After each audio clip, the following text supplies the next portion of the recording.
Assalamualaikum warahmatullahi wabarakatuh. Kami dari kelompok 12 PLM. Di sini kami ingin menjelaskan tentang apa aja yang ada di laboratorium kimia. Sebelum kami menjelaskan, izinkan kami memperkenalkan diri terlebih dahulu. Perkenalkan, nama Kasih Terifanya, Melinda Heliadinata, Syarifah Latif, Nafisa Anastasia. Begitu saja perkenalannya. Laboratorium kimia, kita menggunakan APD terlebih dahulu. Yang pertama, menggunakan jas lab. Kancingi satu persatu agar semuanya tertutup. Kedua, menggunakan heskun terlebih dahulu dengan benar. Ketiga, menggunakan sendal lab. Jika sudah memakai masker, kita baru masuk ke laboratorium kimia. Pipet tetes berguna untuk mengambil cairan dalam skala tetesan kecil. Eye wash berfungsi untuk membersihkan dan meredakan iritasi pada mata yang disebabkan oleh berbagai hal seperti bahan kimia. Di laboratorium kimia juga ada lemari untuk memastikan penyimpanan yang aman dan efisien. Timbangan gram halus atau timbangan obat berfungsi untuk menimbang bahan-bahan farmasi. Timbangan gram halus juga dikenal sebagai timbangan analitik, neraca analitik, atau timbangan laboratorium. Timbangan gram halus memiliki ketelitian yang sangat tinggi, bahkan bisa mencapai akurasi 0,0003 gram. Timbangan ini termasuk dalam kategori timbangan digital, sehingga harus dirawat dengan baik agar akurasinya tidak rusak. Selanjutnya, bola hisap. Bola hisap digunakan untuk menghisap dan membantu proses pengambilan cairan.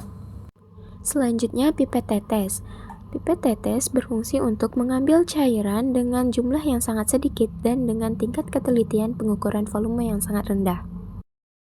Selanjutnya, penjepit tabung reaksi. Berfungsi untuk menjepit tabung reaksi saat dipanaskan atau dipindahkan sehingga tangan tidak terkena panas yang secara langsung.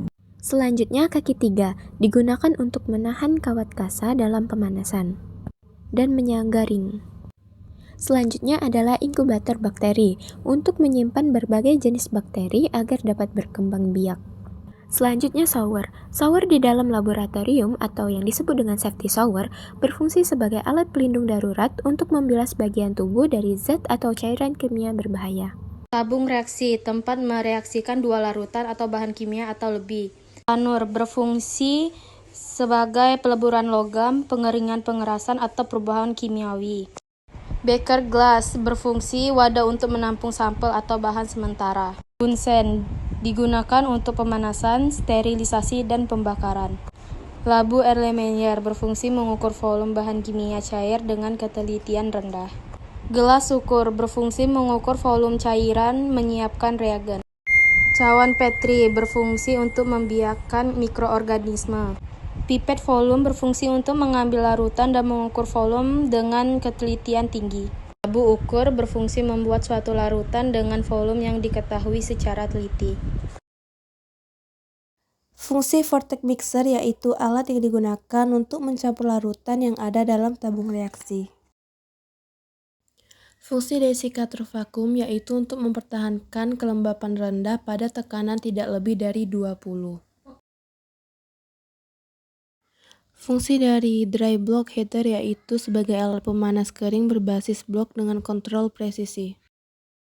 Fungsi dari hot plate magnetic stirrer yaitu untuk memanaskan atau menghangatkan sekaligus mencampurkan atau menghomogenkan larutan kimia.